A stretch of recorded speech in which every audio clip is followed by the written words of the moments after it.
Muy buenas tardes, feliz sábado a todos. Me llamo Claudia Tech. Quiero compartir con ustedes hoy el capítulo 78 del Deseado de todas las gentes, un capítulo que, bueno, nos toca ver esta semana al grupo donde estamos nosotros. La verdad, lamentablemente hoy no nos pudimos reunir, pero ahorita que saqué un poco de tiempo, quiero pues compartirlo de manera general, ¿no? El título de este capítulo es El Calvario. ¿Sí? Dice aquí el deseado de todas las gentes. Este capítulo está basado en el libro de Juan 19, 16, 30. Trae también otros capítulos, ¿no? Por ejemplo, Mateo 21, 27, 31 al 53, Marcos 15, 20 al 38 y también lo podemos encontrar en el libro de Lucas 23, 26 al 48. Pero yo quiero leerlo en lo que dice el libro de Juan. Juan, uno de los testigos más cercanos a este evento. Vamos a poner en el libro de Juan 19, versículo 16 al 30. Dice así, dice. Y escribió también Pilato un título que puso sobre la cruz. Y lo que él escribió era Jesús de Nazaret, el rey de los judíos. Y muchos de los judíos leyeron este título, porque el lugar donde Jesús fue crucificado estaba cerca de la ciudad y estaba escrito en hebreo, en griego y en latín. Y los principales sacerdotes de los judíos dijeron a Pilato, no escribas el rey de los judíos, sino que él dijo, yo soy el rey de los judíos. Pilato respondió, lo que he escrito, he escrito. Y cuando los soldados hubieron crucificado a Jesús, tomaron sus vestiduras e hicieron 4 partes para cada soldado, una parte y también su túnica. Y la túnica era sin costura, toda tejida desde arriba. Entonces dijeron entre sí, no la partamos, sino echemos suerte sobre ella a ver de quién será. Para que se cumpliese la escritura que dice, repartieron entre sí mis vestiduras, y sobre mi ropa echaron suertes. Esto pues hicieron los soldados. Y estaban junto a la cruz de Jesús, su madre y la hermana de su madre, María, esposa de Cleofas, y María Magdalena. Y cuando Jesús vio a su madre y al discípulo a quien él amaba, que estaba presente, dijo a su madre, mujer, he aquí tu hijo. Después dijo al discípulo, he aquí tu madre. Y desde aquella hora el discípulo la recibió en su casa. Después de esto, sabiendo Jesús que estaba ya todo, estaba consumado, para que la escritura se cumpliese, dijo, tengo sed. Y estaba allí una vasija llena de vinagre. Entonces ellos empaparon el vinagre en una esponja y puesta sobre un hisopo, lo acercaron a la boca. Cuando Jesús tomó el vinagre, dijo, consumado es. Y habiendo inclinado la cabeza, entregó el espíritu. Entonces los judíos, por cuanto era el día de preparación para que los cuerpos no quedasen en la cruz en el sábado, porque era el gran día porque era gran día aquel sábado, rogaron a Pilato que se quebrasen las piernas y fuesen quitados. Y vinieron los soldados y quebraron las piernas al primero y al otro que había sido crucificado con él. Pero cuando llegaron a Jesús, como le vieron ya muerto, no le quebraron las piernas. Pero cuando uno de los soldados le abrió el costado con una lanza y al instante salió agua, sangre y agua. Y el que lo vio da testimonio y el testimonio es verdadero. Y él sabe que dice la verdad para que vosotros también creáis. Porque estas cosas fueron hechas para que se cumpliese la escritura. Hueso suyo no será quebrado. Y también otra escritura dice, Dice, miran a aquel a quienes traspasaron. Después de estas cosas, José de Arimatea, el cual era discípulo de Jesús, aunque secreto por miedo a los judíos, rogó a Pilato que le dejase quitar el cuerpo de Jesús, y Pilato se lo permitió. Entonces vino y quitó el cuerpo de Jesús. Muy bien, este es ahora sí que como dice Juan, el discípulo amado, es el testimonio que él da. Y él dice, este testimonio es verdadero, ¿eh? Él lo vio, él estuvo presente, él estuvo en ese momento cuando estas cosas estuvieron ocurriendo en el momento, ¿no? Él dice, este testimonio es verdadero. Por eso yo eh, escogí leerlo en esa parte porque Juan estuvo allí en ese momento. Todos los discípulos huyeron cuando agarraron a Jesús, ¿no? Entonces Juan se mantuvo, él estuvo presente en ese momento y él escribe esta situación que él miró con sus propios ojos, presenció, estuvo en ese momento, ¿no? Entonces, con estas palabras, pues vamos a pedirle mucho a Dios que nos acompañe en este estudio.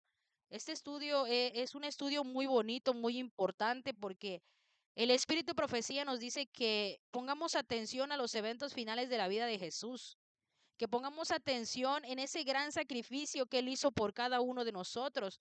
Muchos escuchamos, ¿no? Cristo murió por ti, pero no sabemos el gran sacrificio que eso llevó, su vida, la misión que tuvo Él en este mundo. Lamentablemente la gente que dice ser cristiana no conoce esos aspectos de la vida de Jesucristo. Sí, muchos decimos, siga a Jesús o ven a los pies de Cristo, ven a Cristo, pero no te enseñan realmente quién es Cristo. Entonces, el Espíritu Profecía nos dice que miremos estos últimos eventos, miremos toda la vida de Jesús, pero pongamos gran interés en en estos momentos en el que Jesús está en la cruz, ¿sí? Aquí podemos ver en en los capítulos anteriores que fue abandonado por sus amigos, fue traicionado por uno de al que él le dijo, amigo, con un beso entregas al Hijo del Hombre. Sí, vimos también en capítulos anteriores, pues que Pedro igual se unió a ese populacho, a esa manera de hablar mal de Jesús, con tal de zafarse, de salir de allá y que dijeran que él lo conocía. Eso lo vimos en capítulos anteriores, ¿no? Pero hubo un discípulo que sí se mantuvo, que es Juan, y por eso yo escogí pues leerlo en esta parte que él dejó, porque dice, yo doy testimonio de que estas cosas ocurrieron, ¿no? Entonces vamos a estudiar este capítulo, pero vamos a pedirle la dirección a Dios para que esto sea bajo su dirección, bajo la dirección del Espíritu Santo, que nos ayude a comprender a donde quiera que ustedes se encuentren, podamos entender este tipo de estudio que debemos de tener en interés. Entonces vamos a estudiar un poquito el capítulo 78, capítulo 78, el Calvario. Pero vamos a pedirle la dirección a Dios, que nos dé su Espíritu Santo para llevar este tema y que quede guardado en cada uno de los corazones y en cada una de las personas que vayan a estudiar o vayan a escuchar o vayan a ver este estudio conmigo. Pues vamos a pedirle dirección a Dios.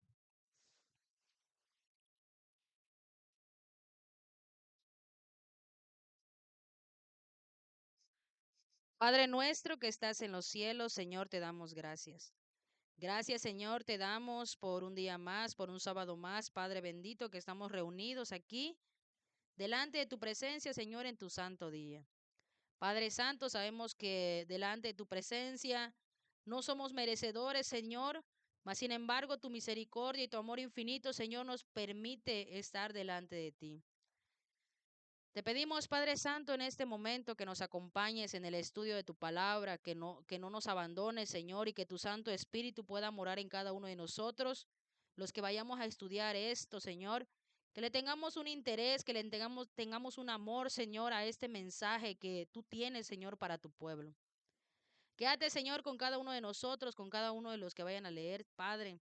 Perdónanos, Señor, por no valorar lo que tú has hecho por nosotros, Señor, por no entenderlo, por ni siquiera a veces tenerle importancia. Pero Padre Santo, aquí estamos en este momento Y te pedimos, Señor, que tú nos acompañes, que tú nos guíes, que tú nos enseñes, Señor, lo que tu santa palabra quiere decirnos a cada uno de nosotros.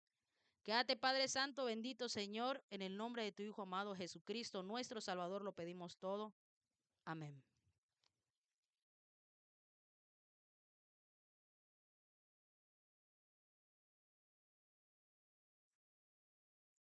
Muy bien, capítulo 78 del deseado de todas las gentes. Este capítulo empieza así, dice, y como vinieron al lugar que se llama de la calavera, le crucificaron allí. Para santificar al pueblo de su propia sangre, Cristo padeció fuera de la puerta. Hebreos 13:12. Por la transgresión de la ley de Dios, Adán y Eva fueron desterrados del Edén. Perdón, por la transgresión de la ley de Dios, Adán y Eva fueron desterrados del Edén. Cristo, nuestro sustituto, iba a sufrir fuera de los límites de Jerusalén. Murió fuera de la puerta, donde eran ejecutados los criminales y homicidas. Rebosan de significado estas palabras. Cristo nos redimió de la maldición de la ley, hecho por nosotros maldición. Gálatas 3:13. Una vasta multitud siguió a Jesús desde el pretorio hasta el Calvario.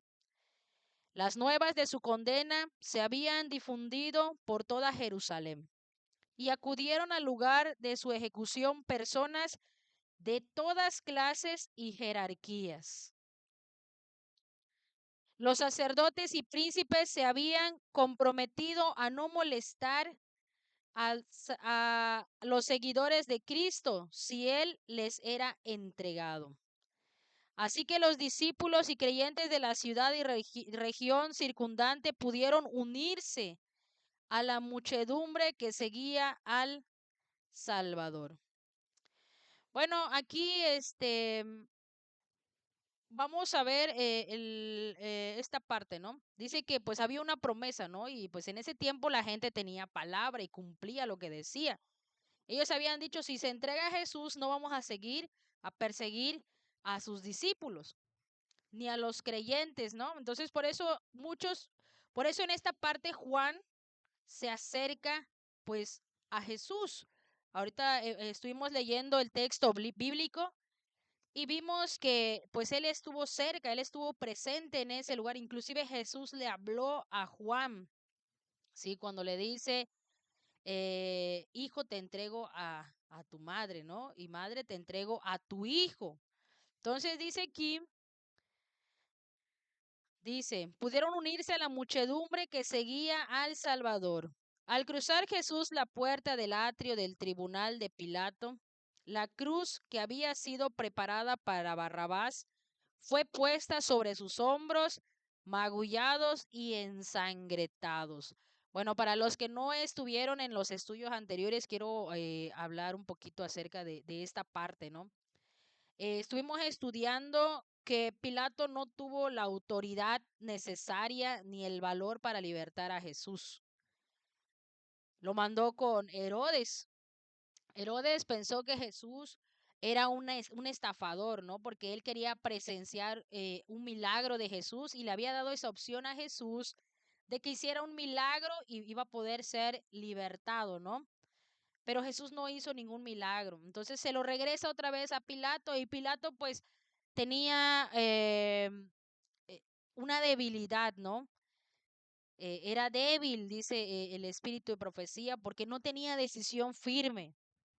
Él pudo haberse libertado y pudo haber tomado una decisión diferente. Lamentablemente sabemos que entregó a Jesús a los judíos, ¿sí? Pero él también era tan culpable como aquellos que lo crucificaron, ¿sí? Entonces, hasta esta parte vemos que ya entregó a Jesús a los judíos y los judíos ahora, pues, junto con los romanos van ahora sí que a hacer esta gran masacre, se le puede decir, porque dice que bueno, ellos habían escogido a Barrabás, ¿no? En esa parte también quiero mencionar, Barrabás era un delincuente, era un hombre peligroso también. Él sí había llamadose el Mesías, él sí se había dicho ser el que estaban esperando, había causado divisiones, había causado ¿cómo se llama? Se me fue el nombre de esto. Disensiones en el pueblo de los judíos contra los romanos. Sí, más sin embargo, los judíos, los sacerdotes de ese tiempo, escogieron a Barrabás. Entonces ya había una cruz preparada que era para Barrabás. La cruz que estaba en ese momento era para él. Él era culpable realmente de, de crímenes, era pecador, vamos a decir, él merecía la muerte. Mas, sin embargo, el pueblo escogió a quién? Escogió que crucificaran a Jesús en lugar de Barrabás, ¿sí? Entonces dice que ya había una cruz preparada para Barrabás y fue puesta sobre los hombros magullados y ensangrentados de Jesucristo. Dice, dos compañeros de Barrabás iban a sufrir la muerte al mismo tiempo que Jesús. Y se pusieron también cruces sobre ellos. La carga del Salvador era demasiado pesada para él en su condición débil y doliente. Pues estuvimos platicando la semana pasada, ¿no? De esa, de esa tortura que le hicieron a Jesucristo, las torturas romanas, ¿no? Eran unas torturas totalmente, ahora sí que no sé, sanguinarias. Realmente sí pueden llevar ese nombre de torturas, ¿no? Porque realmente eran muy crueles con sus esclavos, con la gente que ellos decían que eran peligrosos, con sus eh, bueno, con aquel que se opusiera contra ellos, ¿no? O que hiciera algo mal contra el pueblo, o que fuera un peligro, que se representara un peligro para ellos. Ellos eran muy crueles con sus apresadores, perdón, a los que oprimían ellos, ¿no? No sé cómo expresar bien esta palabra, pero ellos tenían un tipo de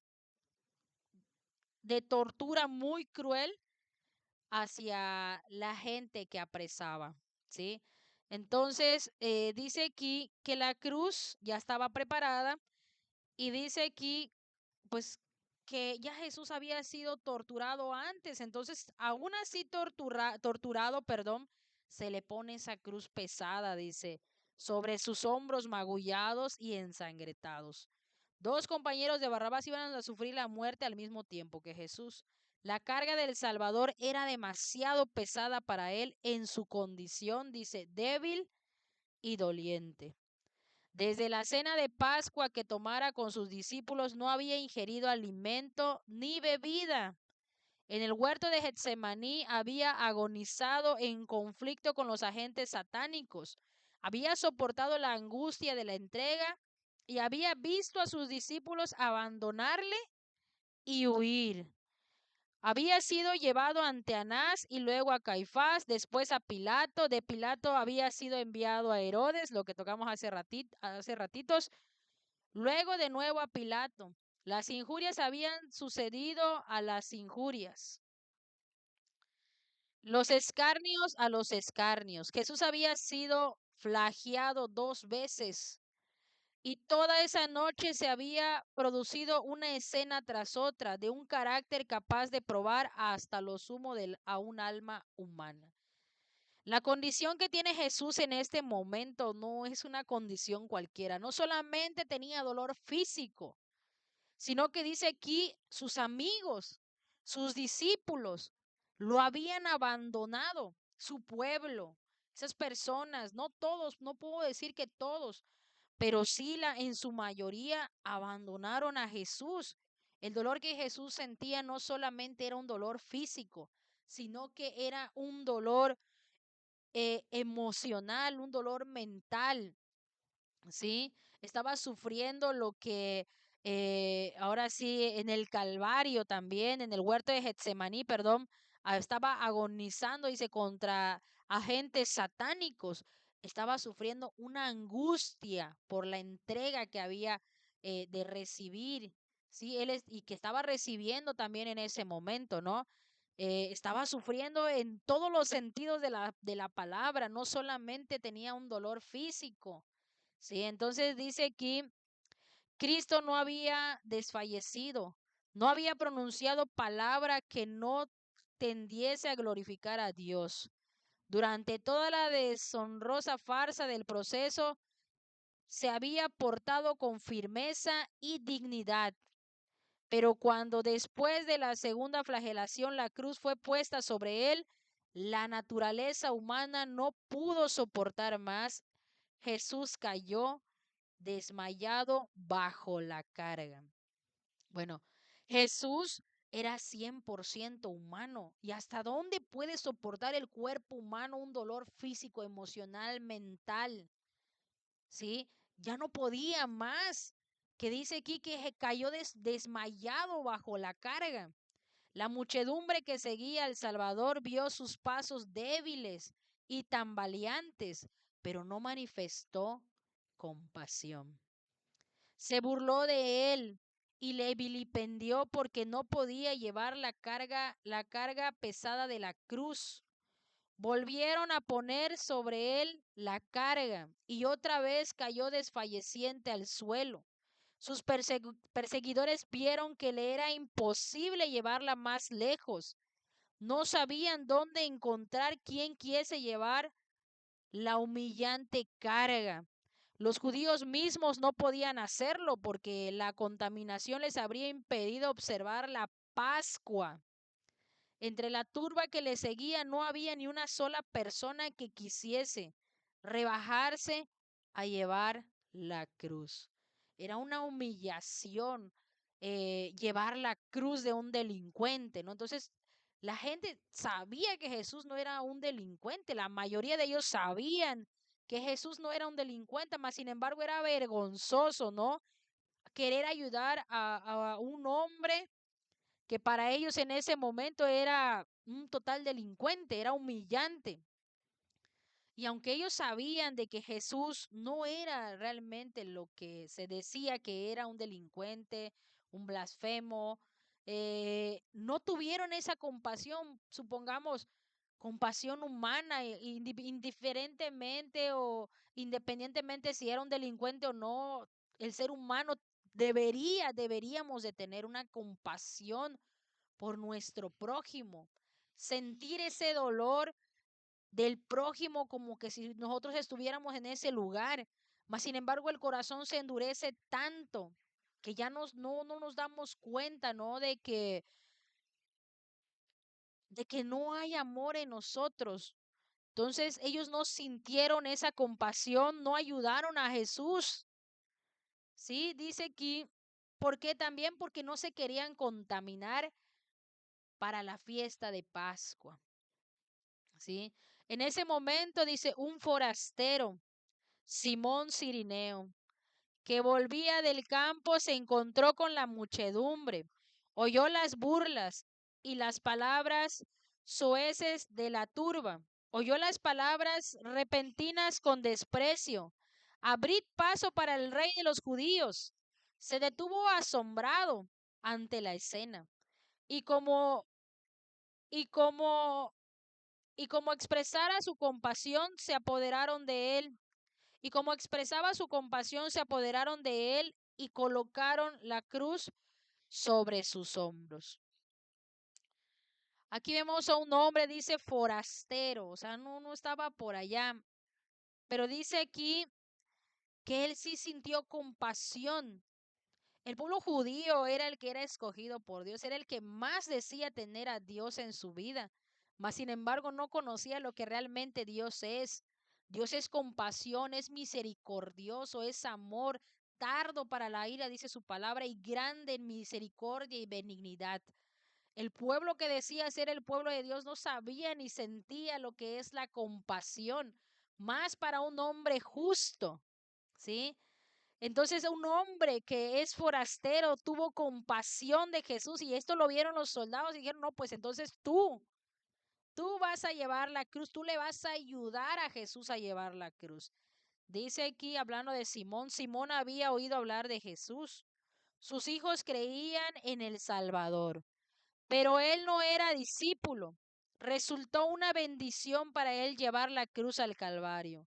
Y desde entonces estuvo siempre agradecido por esta providencia.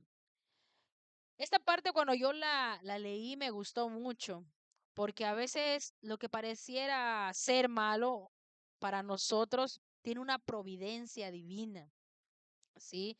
Dice aquí que él no era seguidor de Jesús, ¿sí? Sus hijos sí creían en Jesús, pero él no era su discípulo, mas sin embargo había oído hablar de Jesús. Resultó ser una bendición para él, dice, llevar la cruz al Calvario. Y desde entonces, desde ese momento que Simón lleva la cruz, dice, estuvo siempre agradecido por esa providencia divina, ¿no? Ella le indujo a tomar sobre sí la cruz de Cristo por su propia voluntad y estar siempre alegremente bajo su carga.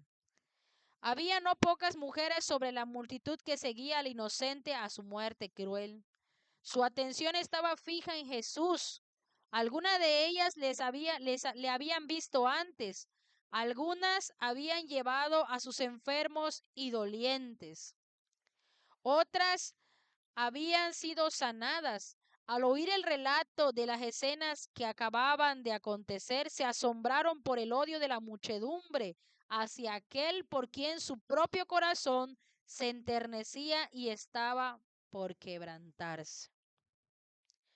A pesar de la acción de la turba enfurecida y de las palabras airadas de sacerdotes y príncipes, las mujeres expresaron su simpatía. Al caer Jesús desfallecido bajo la cruz, prorum- prorum- prorrumpieron en llanto lastimero. Esto fue lo único que atrajo la atención de Cristo.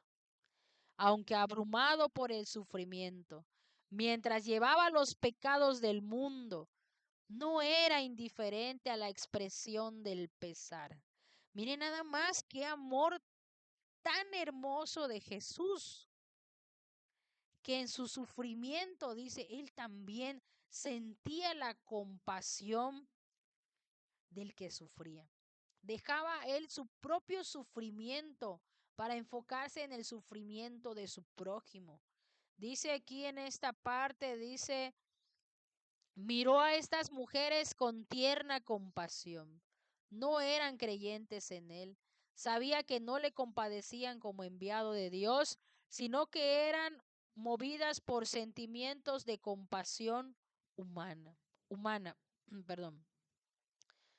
No despreció su simpatía, sino que ésta despertó en su corazón una simpatía más profunda por ellas. Hijas de Jerusalén, dijo, no me lloréis a mí, mas llorad por vosotras mismas y por vuestros hijos. De la escena que presenciaba, Cristo miró hacia adelante al tiempo de la destrucción de Jerusalén. En este terrible acontecimiento, muchas de las que lloraban ahora por él iban a perecer con sus hijos, dice. De la caída de Jerusalén, los pensamientos de Jesús pasaron a un juicio más amplio. En la destrucción de la ciudad impenitente vio un símbolo de la destrucción final que caerá sobre el mundo. Dijo, entonces comenzarán a decir a los montes, caed sobre nosotros y a los collados cubridnos. Porque si en el árbol verde hacen estas cosas, en el seco, ¿qué se hará? Por el árbol, por el árbol, por el árbol verde Jesús se representó, dice, a sí mismo. El Redentor inocente, Dios permitió que su ira contra la transgresión cayese sobre su Hijo amado. Jesús iba a ser crucificado por los pecados de los hombres. ¿Qué sufrimiento iba entonces a soportar el pecador que continuase con el pecado. Anoche estaba yo dando un tema y justamente tocamos esta parte, ¿no? Después del tema, me quedé a platicar un ratito y justamente hablamos de esto, ¿no? En el tiempo final no podemos decir y podemos excusarnos de que no se nos dio el mensaje, de que no se nos amonestó en su momento. No va a haber pretexto para decir que Dios no nos envió su verdad. En este momento, en el tiempo del fin, se está dando el último mensaje para los que van a querer entrar en este momento ya para que el mundo se termine. Muchos han escuchado, han presenciado, han sido llamados por Dios por medio de sus agentes, por medio de las personas que son guiadas por Él. Y sin embargo, muchas personas han rechazado esta salvación como cualquier cosa. Entonces, dice en esta parte de aquí, ¿qué sufrimiento iba entonces a soportar el pecador que continuase con el pecado? En el tiempo final no va a haber pretexto, no vamos a decir que Dios no quiso salvarnos, porque a muchos se nos ha llamado, se nos ha dado esta amonestación.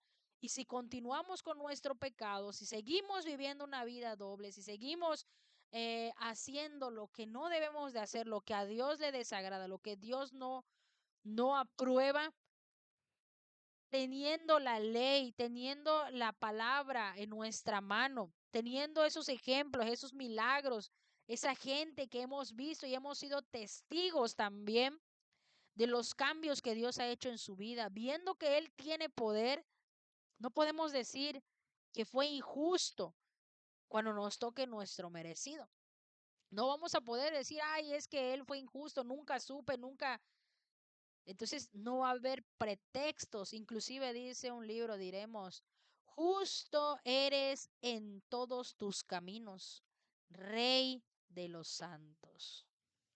Sí, entonces en esta parte dice, todos los impenitentes e incrédulos iban a conocer un pesar y una desgracia que el lenguaje no podría expresar.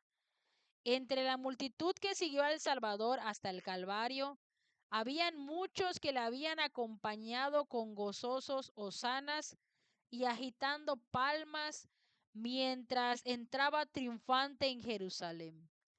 Pero no pocos de aquellos que habían gritado sus alabanzas porque era una acción popular participaban en clamar, crucifícale, crucifícale. Vea nada más, cuando Cristo entró a Jerusalén, las esperanzas de los discípulos habían llegado a su apogeo. Se habían agolpado en derredor de su maestro, sintiendo que era un alto honor estar relacionados con él. Vea nada más cómo es cuando un hombre está en la grandeza humana. Cuando los discípulos pensaban que Jesús estaba en su máximo esplendor en esta tierra como un príncipe de este mundo, ahí estaban a su lado. Ahora que estaba Jesús cumpliendo realmente el propósito por lo que él vino, que era más elevado que un reino en este mundo, ellos no sintieron ¿cómo se, aquí dice?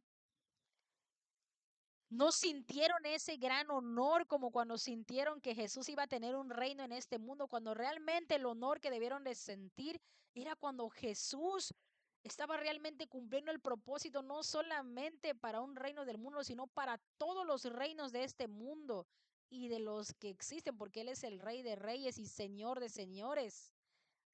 Entonces dice aquí, cuando estaban ahí, se habían agolpado en derredor de su maestro, sintiendo que era un alto honor estar relacionados con él. Ahora, en su humillación, le seguían de lejos. Estaban llenos de pesar y agobiados por las esperanzas frustradas. Ahora se verificaban las palabras de Jesús. Todos vosotros seréis escandalizados en mí esta noche, porque escrito está, heriré al pastor y las ovejas de la manada serán dispersas. Mateo 26:31. Al llegar al lugar de la ejecución, los presos fueron atados a los instrumentos de tortura.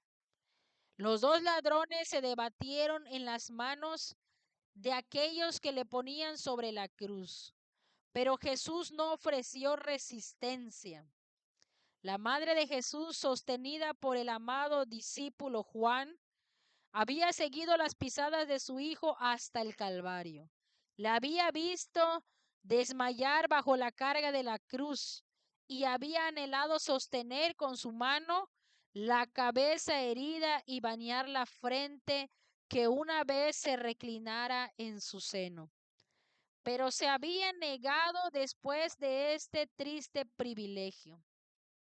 Pero se le había negado, perdón, este triste privilegio. Justa, juntamente con los discípulos acariciaba todavía la esperanza de que Jesús manifestara su poder y se librara de sus enemigos. Pero su corazón volvió a desfallecer al recordar las palabras con que Jesús había predicho las mismas escenas que estaban ocurriendo. Mientras ataban a los ladrones a la cruz, miró suspensa en agonía. ¿Dejaría que le crucificase a- aquel que había dado su vida a los muertos? ¿Se sometería el Hijo de Dios a esta muerte cruel? ¿Debería ella renunciar a su fe de que Jesús era el Mesías? ¿Tendría ella que presenciar su oprobio y pesar sin tener siquiera el privilegio de servirle en su angustia? Vio sus manos extendidas sobre la cruz. Se trajeron el martillo y los clavos, y mientras estos se hundían a través de la tierna carne, los afligidos discípulos la apartaron de la cruel escena del cuerpo desfalleciente. Perdón. Los afligidos discípulos apartaron de la cruel escena el cuerpo desfalleciente de la madre de Jesús. El Salvador no dejó oír un murmullo de queja. Su rostro permaneció sereno, pero habían grandes gotas de sudor sobre su frente. No hubo mano compasiva que enjugase el rocío de muerte de su rostro, ni se oyeron palabras de simpatía y fidelidad inquebrantable que sostuviesen su corazón humano. Mientras los soldados estaban realizando su terrible obra, Jesús oraba por sus enemigos. Padre, perdónalos, porque no saben lo que hacen. Su espíritu se apartó de sus propios sufrimientos para pensar en el pecado de sus perseguidores y en la terrible retribución que les tocaría. No invocó maldición alguna sobre los soldados que le maltrataran tan rudamente. No invocó venganza alguna sobre los sacerdotes y príncipes que se regocijaban por haber logrado su propósito. Cristo se compadeció de ellos en su ignorancia y culpa. Solo exhaló una súplica para que fuesen perdonados, porque no saben lo que hacen. Si hubiesen sabido que estaban torturando a aquel que había venido para salvar a la raza pecaminosa de la ruina eterna, el remordimiento y el horror se habrían apoderado de ellos. Pero su ignorancia no suprimió su culpabilidad, porque habían tenido el privilegio de conocer y aceptar a Jesús como su Salvador. Algunos iban a ver todavía su pecado, arrepentirse y convertirse. Otros, por su impenitencia, iban a ser imposible que fuese contestada la oración de Cristo en su favor. Pero asimismo se cumplía el propósito de Dios. Jesús estaba adquiriendo derecho a ser abogado de los hombres en la presencia del Padre. Mire nada más qué mensaje tan precioso. estaba yo leyendo un libro hace unos días y dice ahí, el amor de Dios no es como el amor de nosotros. Nosotros amamos por conveniencia, amamos porque recibimos algo a cambio, ¿sí? El amor de Dios no es como el de nosotros. Nosotros amamos a los que nos aman, como dicen. Pero si no amas al que no te ama, ¿cuál es el provecho del amor?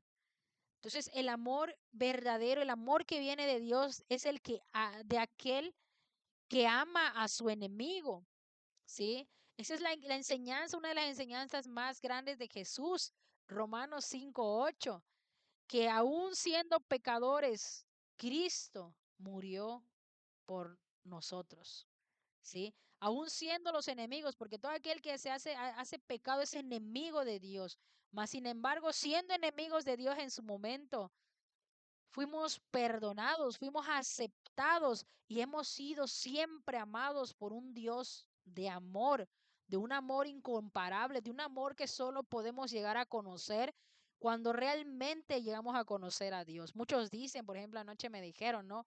Es que a Dios no lo conocemos. Claro que lo podemos conocer. Cada día en convivencia con su palabra podemos ir conociendo a Jesús, conociendo su amor, conociendo su carácter, conociendo su misericordia, ¿sí? Cosas que al ser humano tanto nos hace falta, ¿sí? Entonces, vemos aquí que también aquí es donde empieza esa gran labor en el santuario. ¿Por qué? Porque se hace nuestro abogado, un hombre, como dice en el libro de Hebreos, que nos puede comprender, que puede comprender el sufrimiento humano, que puede comprender nuestras debilidades, nuestras flaquezas, nuestras necesidades, no solo físicas, sino nuestras necesidades en todos los sentidos de la palabra humana, ¿no? Sentir lo que es un humano, con el pecado rondando por todos lados. Jesús sabe lo que es estar en este mundo pecaminoso, sabe de los peligros que enfrentamos día a día, conoce, por ejemplo, el desaliento, conoce eh, la traición. O sea, no hay nada que podamos decir nosotros, es que Él es porque es Dios venció. Él no sabe lo que nosotros sufrimos, no, porque no tenemos un sumo sacerdote que no se pueda compadecer de nosotros, ¿sí? Entonces aquí es donde empieza Él y sigue abogando por cada uno de nosotros, diciendo en la cruz, perdónalos porque no saben lo que hacen. Perdónalos porque cada vez que se les da ese llamado lo rechazan. Perdónalos porque no saben lo que están haciendo. Que Dios nos perdone porque a veces se nos ha dado grandes llamados para hacer su voluntad y lo hemos rechazado por ignorancia. Solamente Dios lo sabe, pero Él sigue abogando, dándonos tiempo para buscar un arrepentimiento genuino, un arrepentimiento verdadero en el cual podamos ser salvos. Sí, entonces dice aquí, esa oración de Cristo por sus enemigos abarcaba al mundo, abarcaba a todo pecador que hubiera vivido desde el principio del mundo o fuese a vivir hasta el fin del tiempo. Sobre todos recae la culpabilidad de la crucifixión del Hijo de Dios. A todos se ofrece libremente el perdón. El que quiere puede tener paz con Dios y heredar la vida eterna. Tan pronto como Jesús estuvo clavado en la cruz, esta fue levantada por hombres fuertes y plantada con gran violencia en el hoyo preparado para ella. Esto causó los más atroces dolores al Hijo de Dios. Pilato escribió entonces una inscripción en hebreo, griego y latín. La colocó sobre la cruz, más arriba de la cabeza de Jesús. Decía, Jesús Nazareno, Rey de los judíos. Esta inscripción irritaba a los judíos. En el tribunal de Pilato, habían clamado, crucifícale. No tenemos rey, sino a César. San Juan 19:15. Habían declarado que quien reconociese a otro rey era traidor. Pilato escribió el sentimiento que había expresado. No se mencionaba delito alguno, excepto que Jesús era rey de los judíos. La inscripción era un reconocimiento virtual de la fidelidad de los judíos al poder romano. Declaraba que cualquiera que aseverase ser rey de Israel era considerado por ellos como digno de muerte. Los sacerdotes se habían excedido cuando maquinaban la muerte de Cristo. Caifás había declarado conveniente que por un hombre muriese para salvar a la nación. Ahora su hipocresía había quedado revelada. A fin de destruir a Cristo, habían estado dispuestos a crucificar hasta su existencia nacional. Los sacerdotes vieron lo que había hecho y pidieron a Pilato que cambiase la inscripción. No escribas rey de los judíos, sino que él dijo rey de los judíos. O sea, ellos querían que se cambiara esta inscripción. No le pongas rey de los judíos, sino que ese que dice ser rey de los judíos, pero realmente para nosotros no lo es. ¿Sí? Porque contradecía todo lo que estaban ellos dispuestos o todo lo que ellos creían, que iba a venir un libertador, pero todo aquel que se declarase ser su libertador iba a ser crucificado. Entonces había una contradicción aquí, ¿no? Entonces dice aquí, pero Pilato estaba airado consigo mismo por su debilidad. Eso lo tocamos hace un momento, ¿no? Pilato tenía ese remordimiento y él sabía, había platicado con Jesús.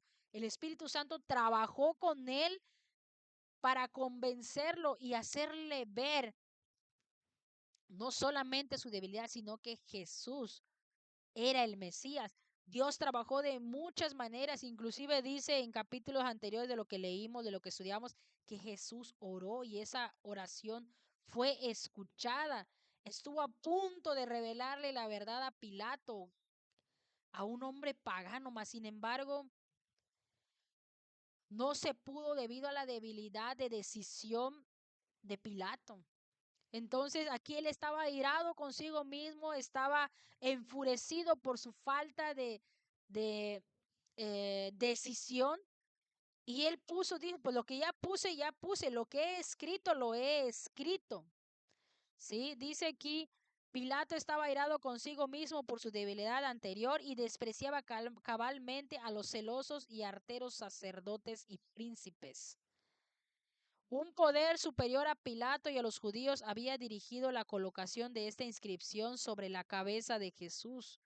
Era la providencia de Dios. Es que Jesús es el Mesías, Jesús es el Cristo, es el elegido de Dios, es el que hemos venido estudiando día tras día y que hemos entendido nosotros que Él es el Rey de Reyes, Señor de Señores. Esto que fue escrito no fue escrito nada más por pura coincidencia, no fue escrito porque Pilato tenía este tipo de problema era providencia divina. Y es que Jesús es el Cristo, Jesús es el Rey de los judíos, Jesús es el Hijo de Dios, es el Mesías, es el que ha sido eh, para nosotros provisto para el perdón de nuestros pecados.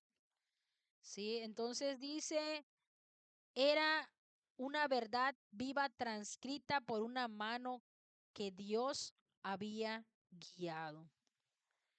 En los sufrimientos de Cristo en la cruz se cumplía la profecía siglos antes de la crucifixión.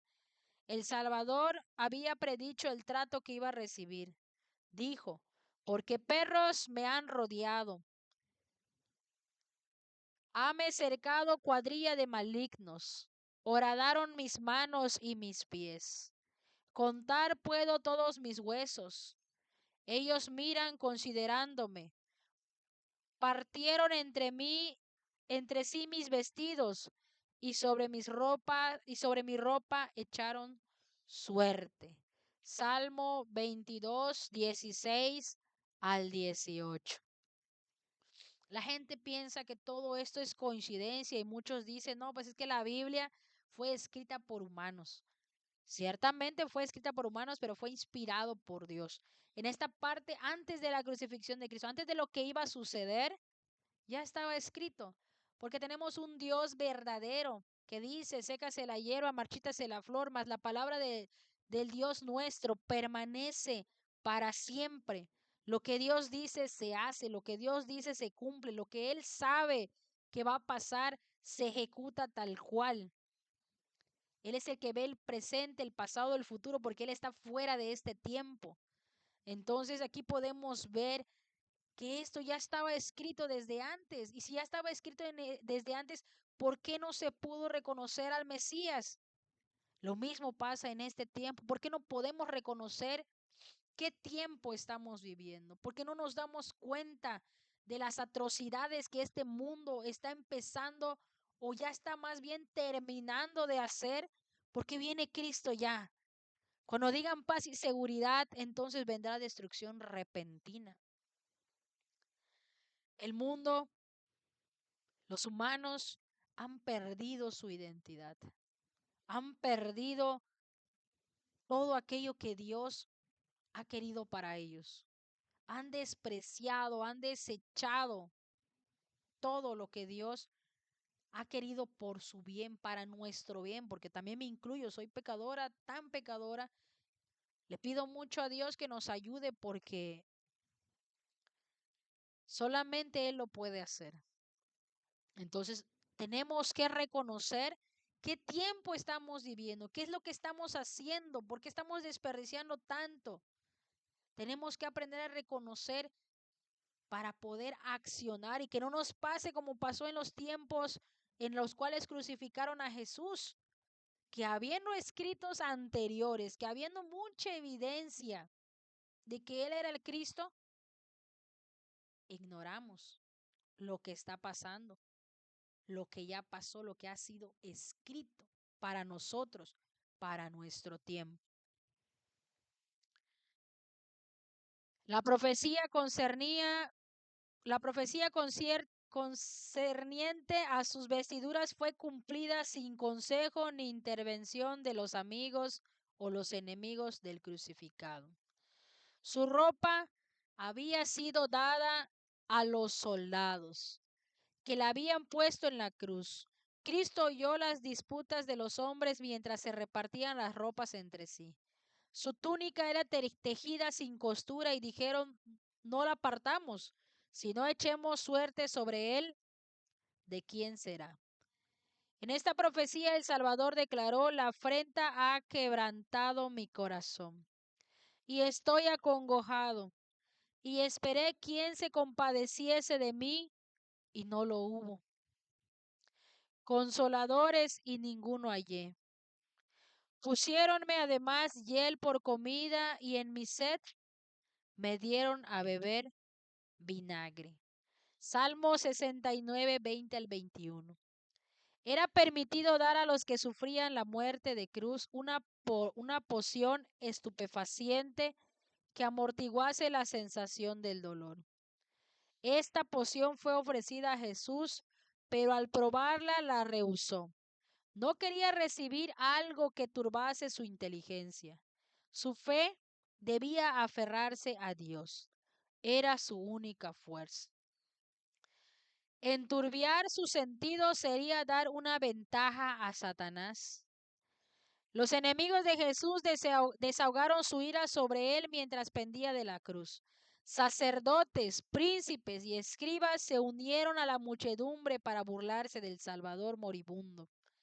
En ocasión del bautismo y de la transfiguración se había oído la voz de Dios proclamar a Cristo como su Hijo.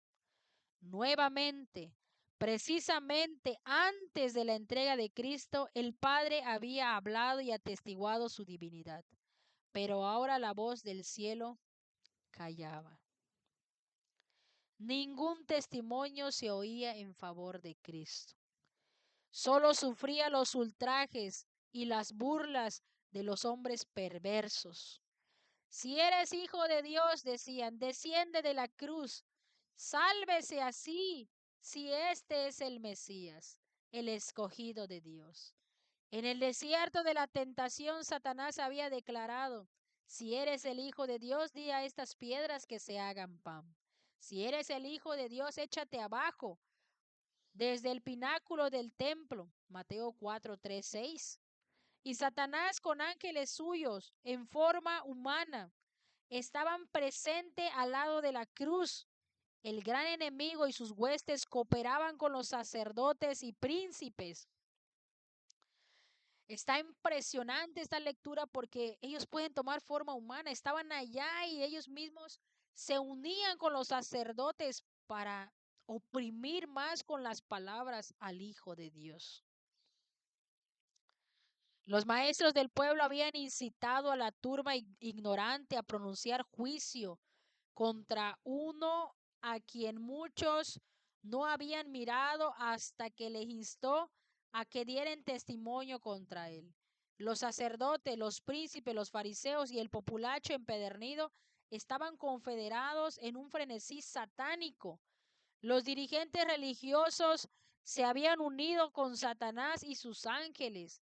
Estaban cumpliendo sus órdenes. Jesús sufriendo y moribundo oía cada palabra mientras los sacerdotes declaraban, a otros salvó y a sí mismo no se puede salvar. El Cristo, Rey de Israel, descienda ahora de la cruz para que veamos y creamos. Cristo podría haber descendido de la cruz, pero por el hecho de que no quiso salvarse a sí mismo, tiene el pecador la esperanza de perdón y favor con Dios. Miren qué tan grande es el amor de Dios por cada uno de nosotros. Jesús tenía ese poder para bajarse de la cruz, tenía el poder para en ese momento hacer muchas cosas, mas sin embargo fue más grande su amor por cada uno de nosotros que se quedó hasta el final, quedó hasta el último momento para perdón para nosotros. Sí, dice, mientras se burlaban del Salvador, los hombres que profesaban ser sus expositores de la profecía repetían las mismas palabras que la inspiración había predicho que pronunciarían en esta ocasión. Sin embargo, en su ceguera no vieron que estaban cumpliendo la profecía.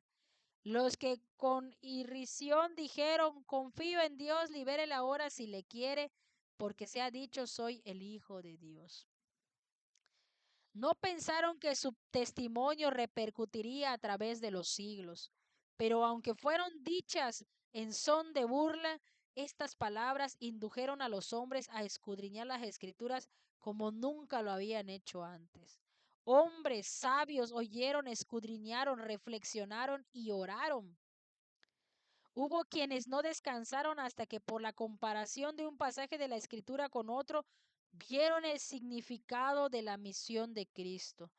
Nunca antes hubo un conocimiento tan general de Jesús como una vez que fue colgado en la cruz. En el corazón de muchos de aquellos que presenciaron la crucifixión y oyeron las palabras de Cristo, resplandeció la luz de la verdad.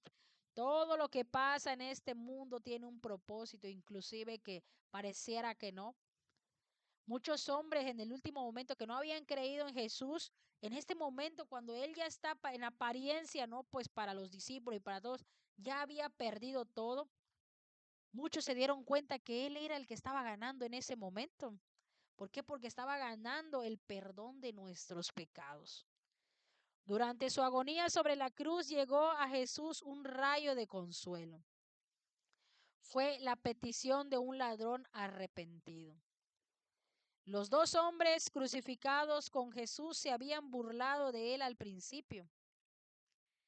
Y por efecto del padecimiento, uno de ellos volvió más desesperado y desafiante. Pero no sucedió así con su compañero. Este hombre no era un criminal empedernido. Había sido extraviado por las malas compañías.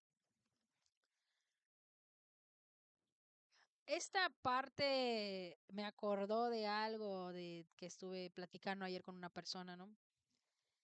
Es cierto, las malas compañías echan a perder bastante. Estos dos hombres se habían burlado de Jesús, pero ahora para Jesús es un consuelo porque va a llegar una aceptación de que Él es alguien importante a quien se puede recurrir, ¿sí? Dice aquí que había uno que era un criminal, que no era un criminal empedernido, había sido extraviado, dice, por las malas compañías, pero era menos culpable que muchos de aquellos que estaban al lado de la cruz vilipendiando al Salvador. Había visto y oído a Jesús y se había convencido por su enseñanza, pero había sido desviado de él por los sacerdotes y príncipes. ¿Cuánta influencia puede tener la iglesia o una iglesia falsa sobre hombres que quieren conocer la verdad? ¿Y cuánto peligro corremos, sí, al no hacer las cosas, dejarnos llevar por los dirigentes de iglesia? Nosotros tenemos que buscar de Dios, como dijo Jesús, escudriñad las escrituras, porque en ellas tenéis vida eterna. Aquí está la verdad. No debemos de comer lo que otros comen. No debemos de comer lo que otros ya masticaron. Tenemos nosotros que comer de la misma fuente para que podamos eh, entenderlo. Este hombre había sido desviado, dice, había escuchado de Jesús, había entendido muchas de sus enseñanzas, estaba convencido, mas sin embargo, dice aquí,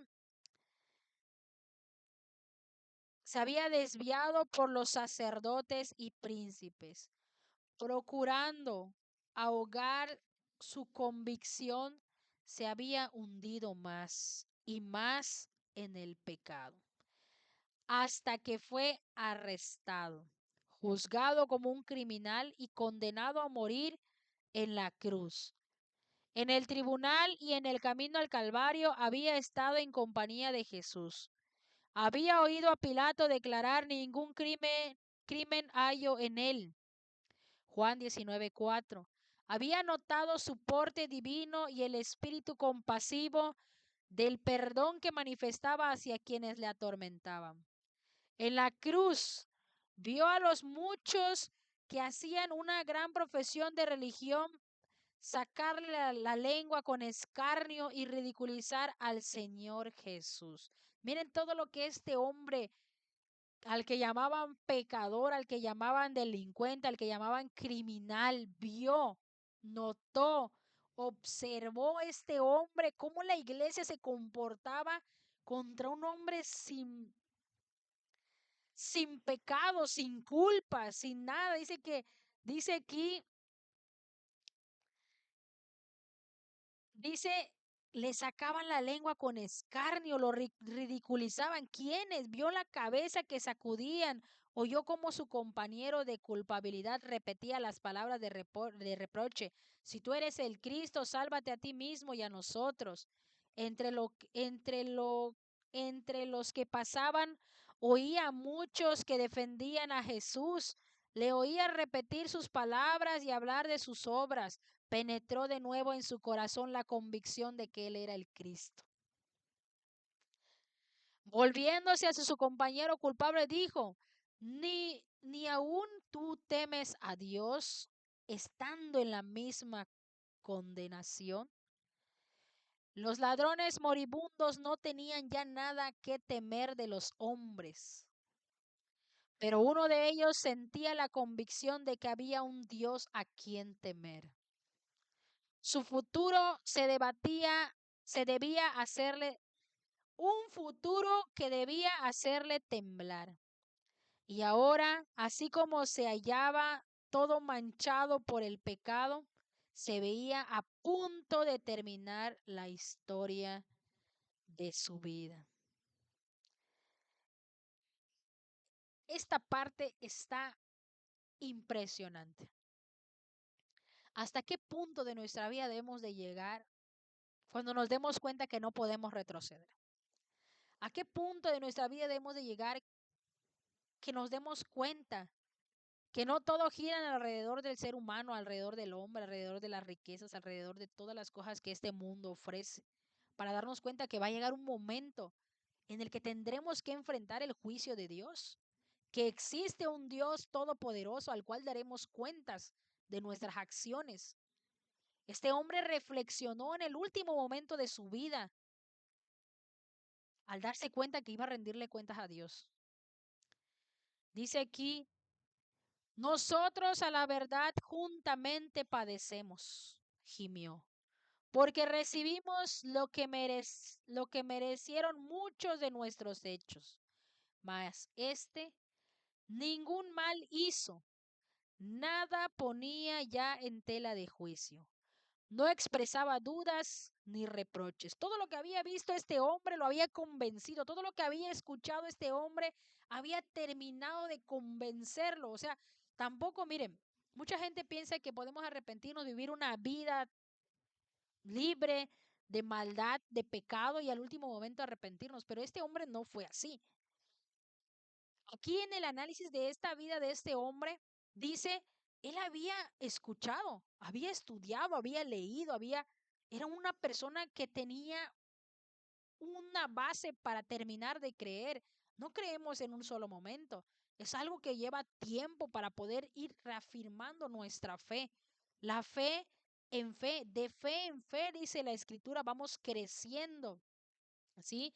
Y este hombre había visto, había presenciado muchas de las cosas de Jesús, como dice aquí, había sido arrebatado de esa creencia, de esa enseñanza, de esa convicción por las religiones de ese tiempo, mas sin embargo en este momento, viendo, presenciando, estando al lado de Jesús, y este hombre prácticamente volvió a tomar la escritura en su mano, pues se puede decir en este tiempo, ¿no? Un hombre que estuvo apartado de Dios vuelve a tomar la escritura, vuelve a reflexionar, vuelve a convencerse y está en el lecho de muerte.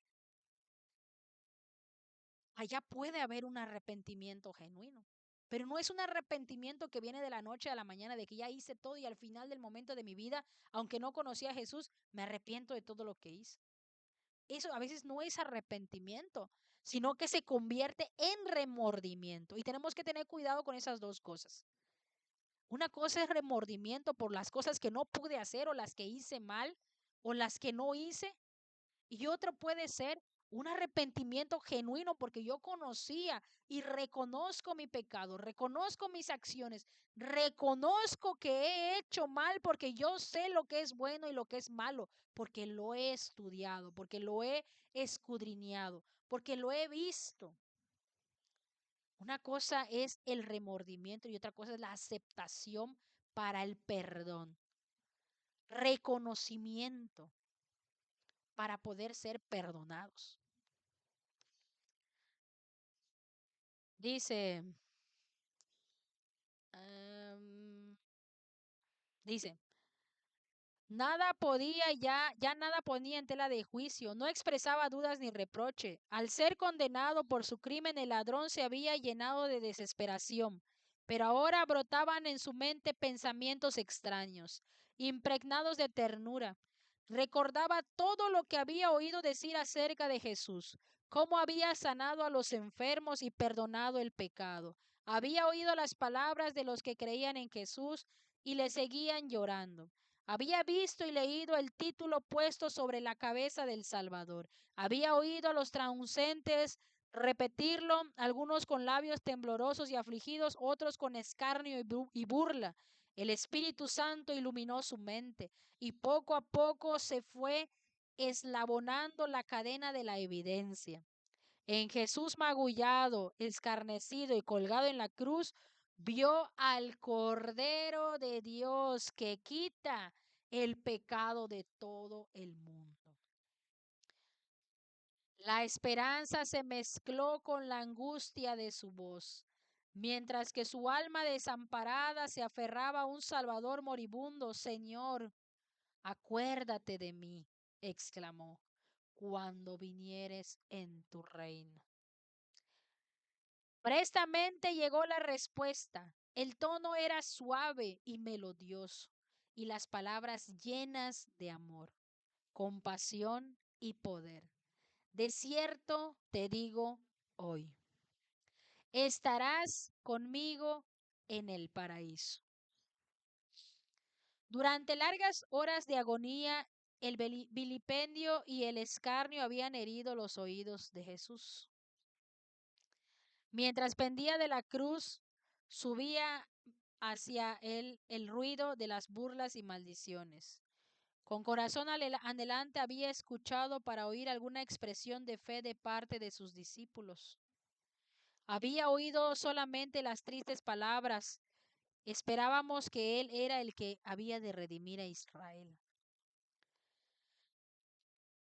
No olvidemos a Jesús. Jesús también necesitaba esa compasión humana. Él esperaba que alguien tuviera fe en Él, que lo que Él estaba haciendo en ese momento se diera cuenta que valía la pena. Mas, sin embargo, solo escuchaba burlas y dudas de aquellos que decían ser creyentes en Él. Esperábamos, dice, que Él fuera el libertador para nosotros, para nuestro tiempo. ¿Sí? Y por otro lado, escuchaba maldiciones, escuchaba otro tipo de cosas. Con corazón adelante había escuchado para oír una expresión de parte de fe de sus discípulos. Dice, ¿cuánto agradecimiento sufrió entonces el Salvador por la expresión de fe y amor que oyó del ladrón moribundo? Pero había uno que estaba siendo crucificado junto con él, que realmente merecía ese tipo de muerte, porque también era peligroso, era un criminal. De un criminal, Jesús escuchó estas palabras de fe. Dice aquí, cuánto agradecimiento sintió entonces el Salvador por la expresión de fe y amor que oyó del ladrón moribundo. Mientras los dirigentes judíos se negaban y hasta sus discípulos dudaban de su divinidad, el pobre ladrón en el umbral de la eternidad llamó a Jesús Señor. Muchos estaban dispuestos a llamarle Señor cuando se realizaban milagros y después que hubo resucitado de la tumba. Pero mientras pendía moribundo de la cruz, nadie le reconoció, sino el ladrón arrepentido que se salvó a la 1ª hora. Ayer me preguntó una persona de las que visito en un centro de rehabilitación si había oportunidad para él. Yo le dije, ese es el último llamado. Estamos en la hora 1ª, como dice aquí. Estamos en la última hora, en el último llamado. Y si Dios te está llamando ahorita, porque Él me dijo es que yo soy así, así, así, así. He hecho tanto mal. He ocupado las hojas de la Biblia para fumar droga. Nunca había escuchado la palabra de Dios así. Nunca antes me habían dicho, me habían explicado. Fui en varias iglesias, pero nunca me habían enseñado quién era Jesús. Estoy orando últimamente, hablo con Dios, no sé si lo estoy haciendo bien o mal, me dijo esta persona. No me siento digno. He hecho tantas cosas en mi vida. Y escuchando esto, leyendo esto, Él tiene oportunidad. Está siendo llamado en la hora 1ª, en la hora final, para ser parte, perdón, del reino de Dios. Porque así como le dijo Jesús a este ladrón, de cierto te digo hoy, estarás conmigo en el paraíso.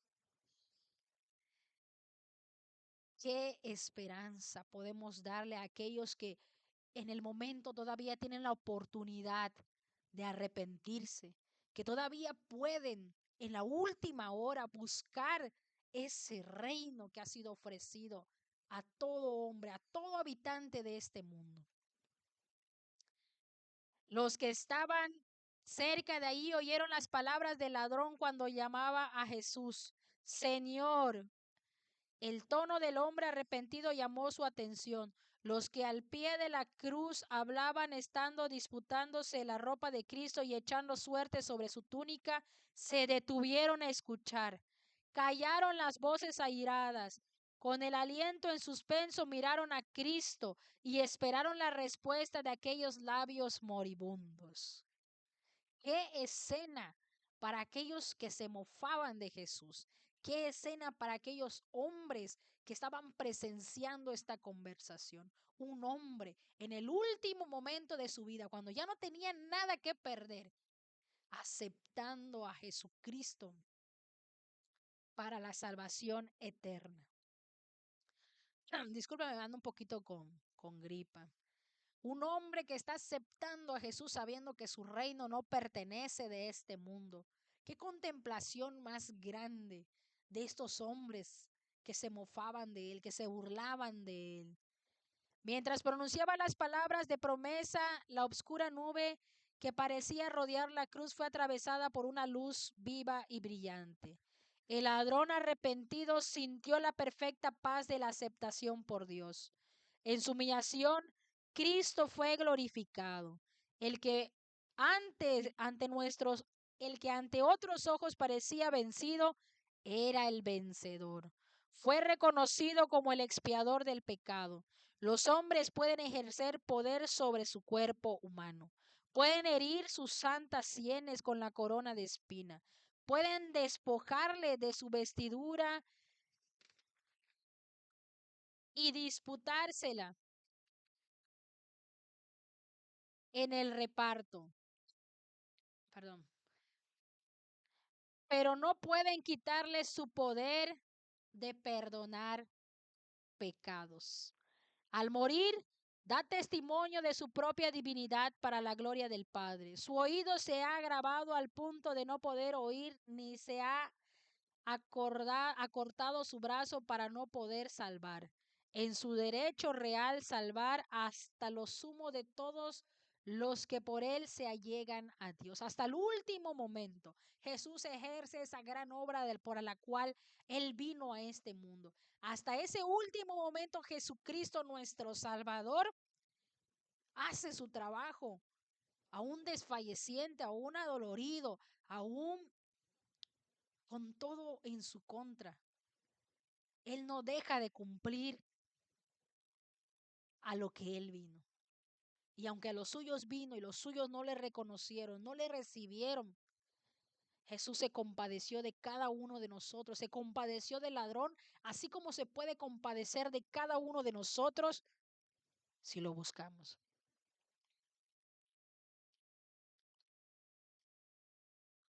Perdón. Dice, de cierto te digo hoy, estarás conmigo en el paraíso.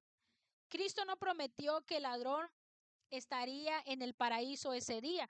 Este es un punto muy importante, porque la gente, este es hablar del tema de la muerte. La gente piensa que en ese mismo momento que el ladrón murió, inmediatamente se fue al cielo. No fue así.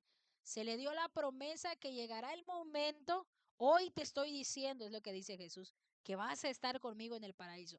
Mas no es de que él en ese momento se fue al paraíso. Sí, de hecho aquí lo vamos a estudiar, dice. De cierto te digo hoy, estarás conmigo en el paraíso. Cristo no prometió que el ladrón estaría en el paraíso ese día. Él mismo no fue ese día al paraíso, exactamente. Pero durmió en la tumba y en la mañana de la resurrección dijo, aún no he subido a mi Padre. Juan 20:17. Pero en el día de la crucifixión, el día de la derrota y tinieblas aparentes, formuló la promesa hoy. Mientras moría en la cruz como malhechor, Cristo aseguró al pobre pecador, estarás conmigo en el paraíso. Los ladrones crucificados así con Jesús estaban uno a cada lado y Jesús en medio. Así se había dispuesto por indicación de los sacerdotes y príncipes. La oposición de Cristo entre los ladrones debía identificar que era el mayor criminal de los tres. O sea, el estar en medio de estos dos no era cualquier posición, sino que él, para la gente de ese tiempo, para todos, él era el máximo pecador. Sabiendo que era inocente, lo pusieron en el lugar donde se le daba esa expresión de que era el peor de los peores de los que estaban en ese momento. La posición de Cristo entre los ladrones debía indicar que él era el mayor criminal de los tres. Así se cumplía el pasaje, fue contado con los perversos. Pero los sacerdotes no podían ver el pleno significado de su acto. Como Jesús crucificado con los ladrones fue puesto en medio, así su cruz fue puesta en medio de un mundo que yacía en pecado. Y las palabras de perdón dirigidas al ladrón arrepentido ascendieron una luz que brillará hasta los más remotos confines de la tierra. Con asombro los ángeles contemplaron el amor infinito de Jesús, quien sufriendo la más intensa agonía mental y corporal, pensó solamente en los demás y animó el alma penitente a crecer. En su humillación se había dirigido como profeta a las hijas de Jerusalén. Como sacerdote y abogado había intercedido con el Padre para que perdonase a sus homicidas. Como el Salvador amante había perdonado los pecados del ladrón arrepentido. Mientras la mirada de Jesús recorría la multitud que le rodeaba, una figura llamó su atención. Al pie de la cruz estaba su madre, sostenida por el discípulo Juan. Ella no podía permanecer lejos de su hijo. Y Juan sabía que el fin se acercaba. La había traído de nuevo al lado de la cruz. En el momento de morir, Cristo recordó a su madre mirando su rostro pesaroso y luego a Juan le dijo, y luego a Juan le dijo, mujer, he ahí tu hijo. Y luego a Juan, he ahí tu madre. Juan comprendió las palabras de Cristo, aceptó el cometido, llevó a María a su casa y desde esa hora la cuidó tiernamente. Oh Salvador compasivo y amante, en medio de todo su dolor físico y su angustia mental, tuvo un cuidado reflexivo para con su madre. No tenía dinero con qué proveer a su comodidad, pero pero estaba el entronizado en el corazón de Juan y le dio su madre como un legado precioso.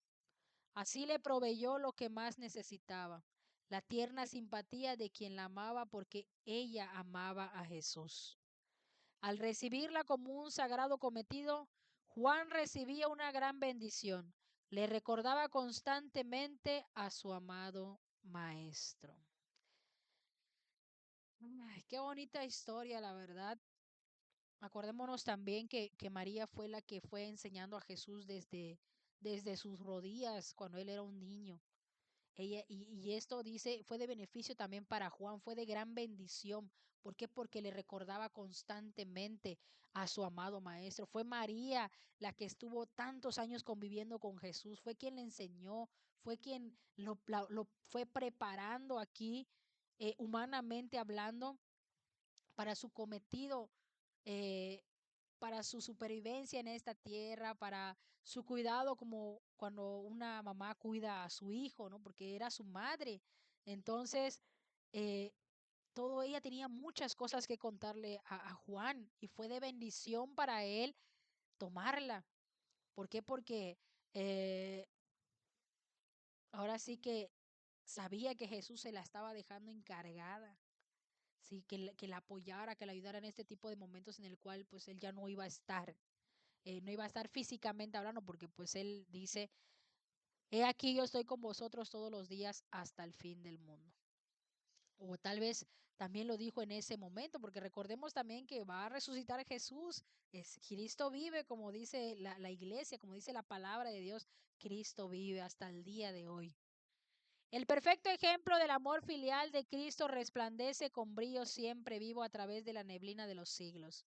Durante casi 30 años Jesús había ayudado con su trabajo diario a llevar las cargas del hogar y ahora, en su última agonía, se acordó de proveer para su madre, viuda y afligida.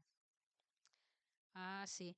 En lecciones anteriores, ya José en esta parte pues ya no estaba, entonces él deja encargada a María, a Juan, y Juan va a proveer lo necesario porque María era viuda, ¿sí?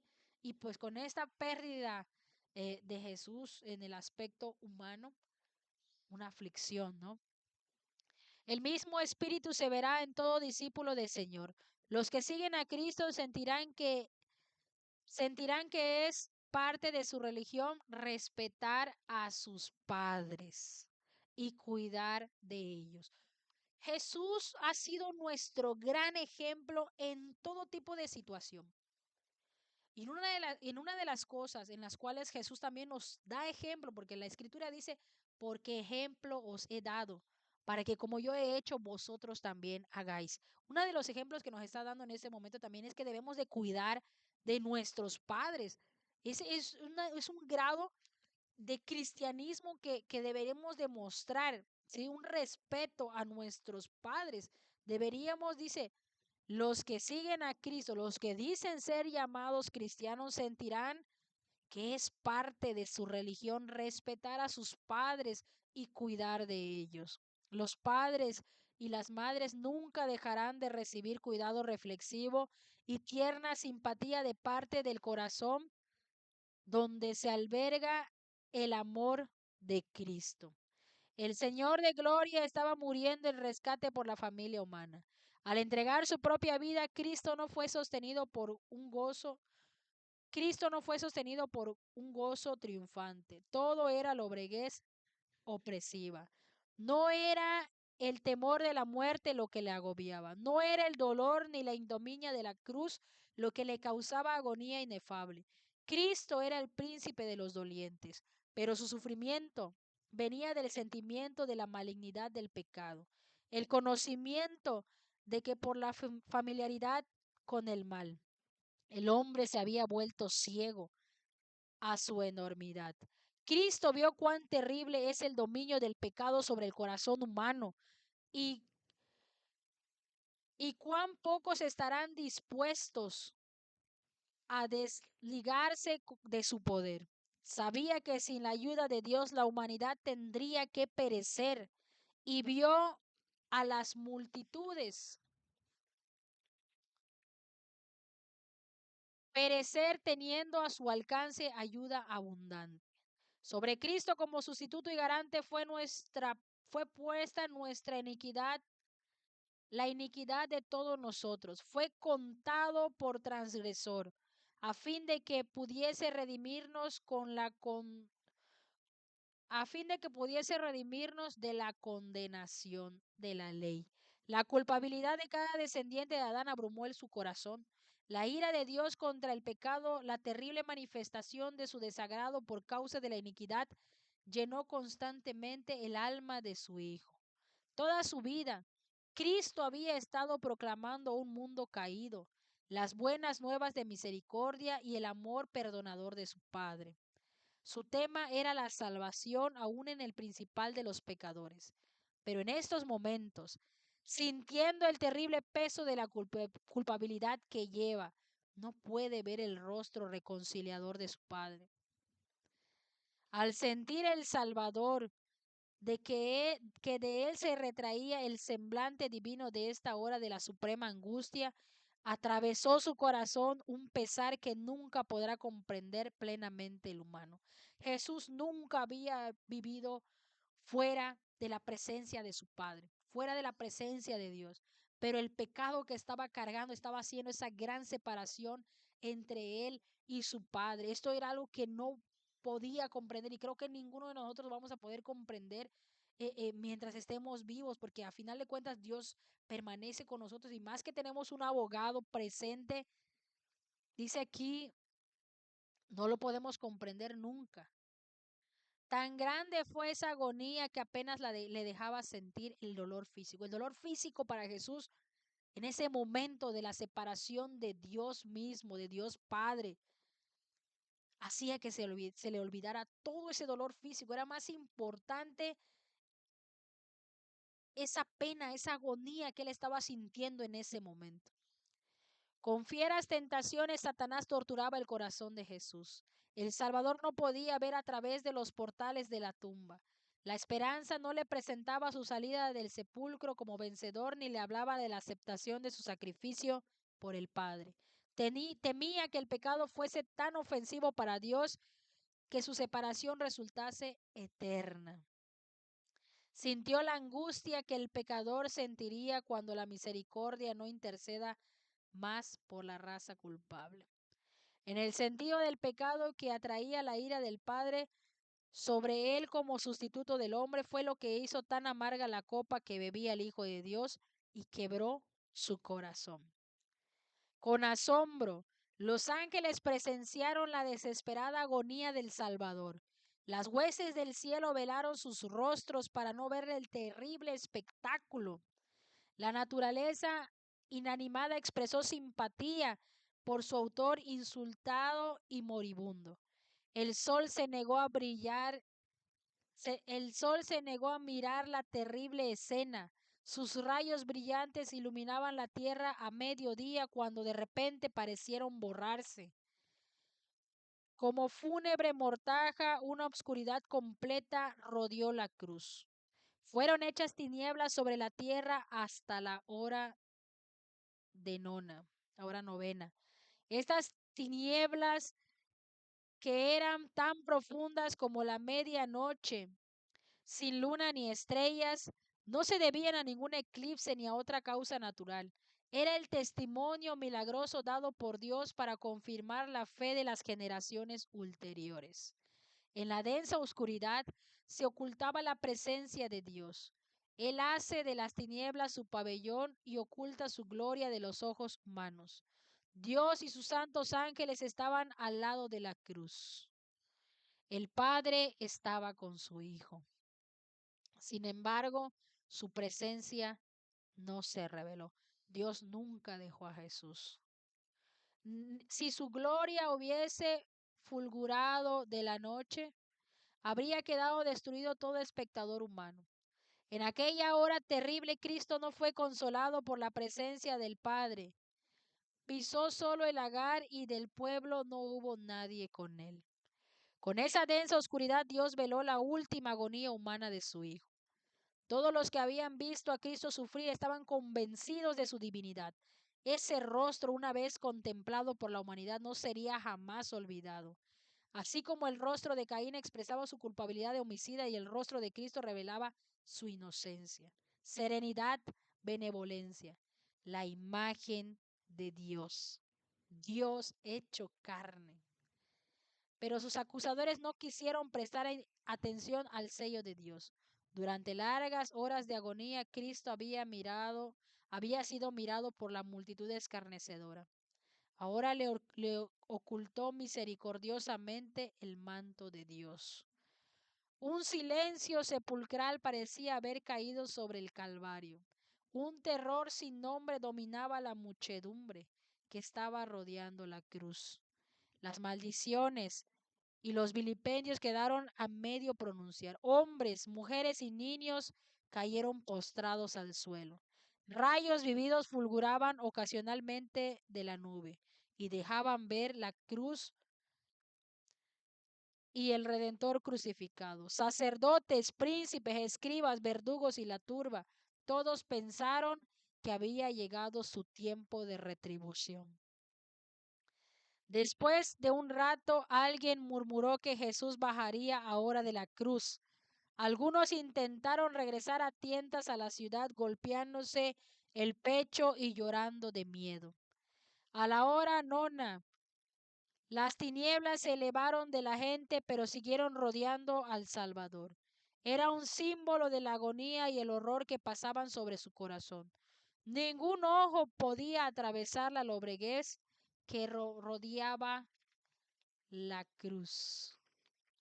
Ya vamos a ir terminando. Dice, nadie podía penetrar la lobreguez más intensa que rodeaba al alma doliente de Cristo. Los airados rayos parecían lanzados con él mientras pendía de la cruz. Entonces exclamó Jesús a gran voz diciendo, Eloi, Eloi, lama sabactani. Dios mío, ¿por qué me has desamparado? Cuando la lobreguez exterior se asentó en derredor del Salvador, muchas voces exclamaron, la venganza del cielo está sobre él. Son lanzados contra él los rayos de la ira de Dios porque se declaró hijo de Dios. Muchos que creían en él oyeron su clamor desesperado. La esperanza los abandonó. Si Dios había abandonado a Jesús, ¿en qué podían confiar sus seguidores? Cuando las tinieblas se alzaron del espíritu oprimido de Cristo, recrudeció su sentido de los sufrimientos físicos y dijo, tengo sed. Uno de los soldados romanos, movido a compasión al mirar sus labios resecos, colocó una esponja, un tallo de hisopo y sumergiéndola en un vaso de vinagre, se la ofreció a Jesús. Pero los sacerdotes se burlaron de su agonía. Cuando las tinieblas cubrieron la tierra, se había llenado de temor, pero al disiparse su terror, volvieron a temer que Jesús se les escapase todavía. Interpretaron mal sus palabras. Eloi, Eloi, lama sabactani. Con amargo desprecio y escarno dijeron a Elías, llama a este. Rechazaron la última oportunidad de aliviar sus sufrimientos. Deja, dijeron, veamos si viene Elías a librarle.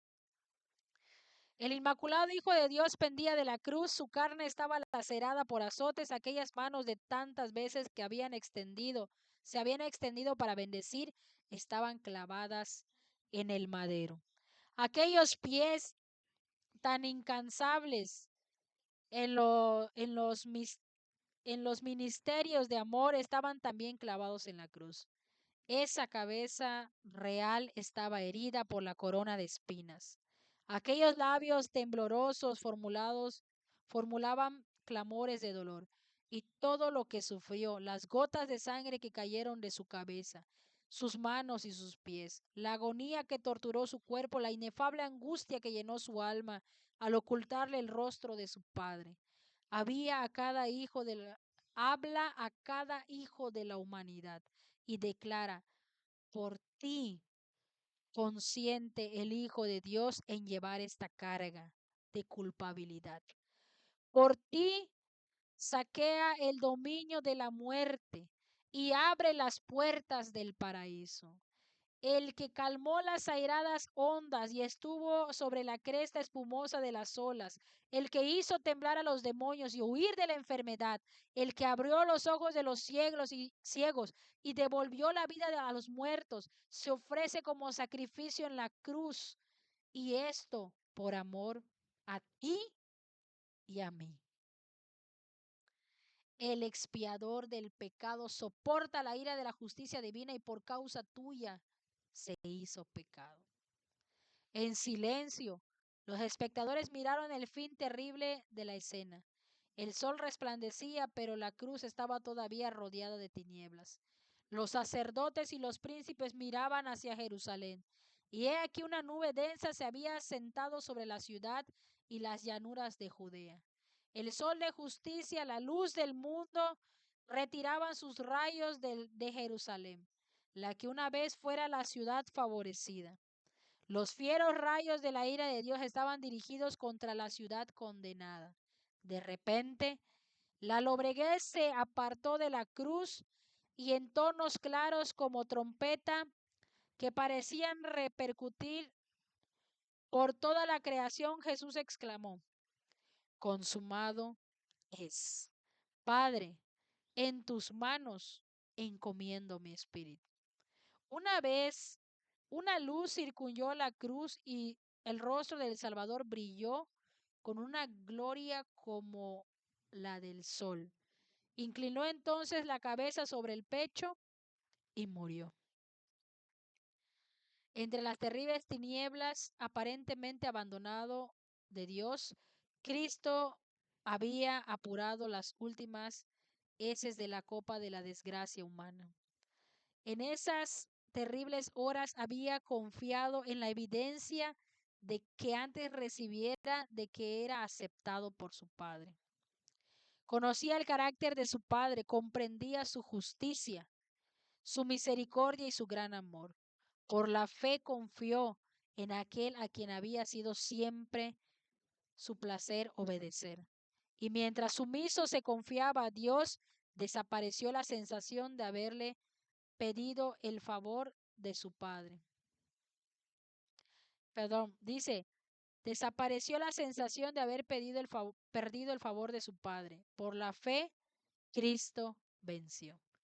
Qué enseñanza maravillosa. Por la fe, Cristo venció. Y por la fe en Cristo Jesús, también nosotros, dice, somos más que vencedores por medio de aquel que nos amó y se entregó a sí mismo por cada uno de nosotros. Se produjo un violento terremoto, se hizo caer a la gente en racimos, siguió la más frenética confusión y consternación. En las montañas circundantes se partieron las rocas que bajaron con fragor a las llanuras. Se abrieron los sepulcros y los muertos fueron arrojados de sus tumbas. La creación parecía estremecerse hasta los átomos. Príncipes, soldados y verdugos y un pueblo yacían postrados en el suelo. Cuando los labios de Cristo exhalaron el fuerte clamor, consumado es, los sacerdotes estaban oficiando en el templo, en la hora del sacrificio vespertino. Habían traído para matarlo el cordero que representaba a Cristo, ataviado con vestiduras significativas y hermosas. El sacerdote estaba con el cuchillo levantado como Abraham a punto de matar a su hijo. Con intenso interés el pueblo estaba mirando, pero la tierra tembló y se agitó porque el Señor mismo se acercaba. Con ruido desgarrador el velo interior del templo fue rasgado de arriba abajo por una mano invisible que dejó expuesto a la mirada de la multitud el lugar que una vez fuera llenado de la presencia de Dios. En este lugar había morado el Shekinah. Allí Dios había manifestado su gloria por el propiciatorio. Nadie, sino el sumo sacerdote, había alzado jamás el velo que separaba este departamento del resto del templo. Allí entra una vez al año para hacer expiación por los pecados del pueblo. Pero he aquí este velo había sido rasgado en dos. Ya no era el más sagrado lugar santísimo del santuario terrenal. Todo era terror y confusión. El sacerdote estaba por matar a la víctima, pero el cuchillo cayó de su mano enervamente, y el cordero escapó. El símbolo había encontrado la muerte en el Hijo de Dios, la realidad que prefiguraba. El gran sacrificio había sido hecho. Estaba abierto el camino que llevaba al Santísimo. Había sido preparado para todos un camino nuevo y viviente. Ya no necesitaría la humanidad pecaminosa y entristecida esperar la salida del sumo sacerdote. Desde entonces, el Salvador iba a oficiar como sacerdote y abogado en el cielo de los cielos. Era como si una voz viva hubiese dicho a los adoradores, ahora terminan todos los sacrificios y ofrendas por el pecado. El Hijo de Dios ha venido conforme a su palabra. Heme aquí. En la cabecera del libro está escrito de mí, para que haga, oh Dios, tu voluntad. Por su propia sangre, Él entra una sola vez en el santuario, habiendo obtenido eterna redención. Hasta aquí terminamos el capítulo de este librito que a mí me gusta mucho recomendar. Siempre que puedo, lo regalo, me gusta, es uno de los libros que a mí me han ayudado mucho para conocer a Jesús. Y hasta aquí hemos terminado este capítulo tan maravilloso, ¿sí? Donde nos habla ese gran sacrificio que Jesucristo hizo por cada uno de nosotros. Un sacrificio que no hemos visto o no queremos muchos, bueno, muchos no quieren ver, ¿sí? Hemos visto el poder de Jesús, su humillación, su grandeza, su poder tan maravilloso para poder redimirnos. Hemos visto este capítulo tan maravilloso, el capítulo 79 en el Calvario. La parte, una de las partes más importantes, más significativas en la vida de Cristo, donde Él no flaqueó en ningún momento por amor a ti y por amor a mí, para redimirnos de esta maldad, para redimirnos de este pecado que nos ha estado consumiendo año tras año, día tras día, hora por hora, minuto tras minuto. pero que en su nombre podemos ser vencedores. ¿Qué tenemos que hacer? ¿Qué tengo que hacer para ser salvo? Cree en Jesucristo y serás salvo tú y tu casa. Amén. Pues ese ha sido el estudio de este capítulo tan maravilloso. Sí tardamos bastantito, pero vale la pena, la verdad, cada palabra, eh, cada visión que tengamos de este momento vale la pena, porque estamos hablando del Rey de Reyes y Señor de Señores. Estamos hablando de un Dios todopoderoso que permanece, que es infinito, que es eterno. Entonces, hasta aquí he llegado con el estudio de este capítulo. Agradezco a todos los que me acompañaron y vamos a orar para darle gracias a Dios. Vamos a orar para darle gracias a Dios por este estudio, por esta enseñanza tan maravillosa y que Dios nos ayude y que Dios nos permita en esta hora unidécima aceptar a Jesucristo como nuestro Salvador.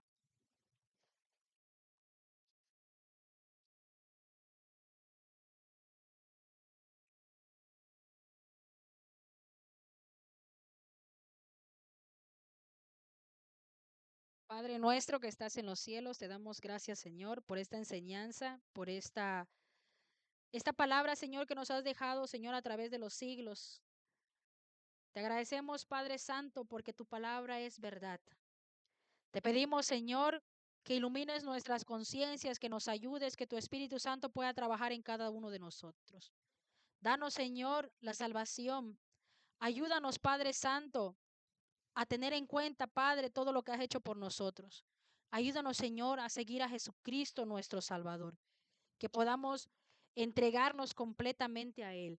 Que podamos buscarlo mientras todavía pueda ser hallado. En esta hora unidécima, Señor, solo te pedimos que te compadezcas de nosotros y nos ayudes a encontrar ese momento para restaurar nuestras vidas. Todo esto, Padre Santo, lo pedimos y te pido por todos aquellos, Señor, que tú has permitido, Señor, escuchar esta palabra tan maravillosa. Quédate con nosotros, Padre Santo, y donde quiera que todos se encuentren, Señor, bendícelos conforme a tu voluntad. Todo esto, Señor, lo pedimos en el nombre de Jesucristo, tu Hijo amado, nuestro Redentor y Salvador. Amén.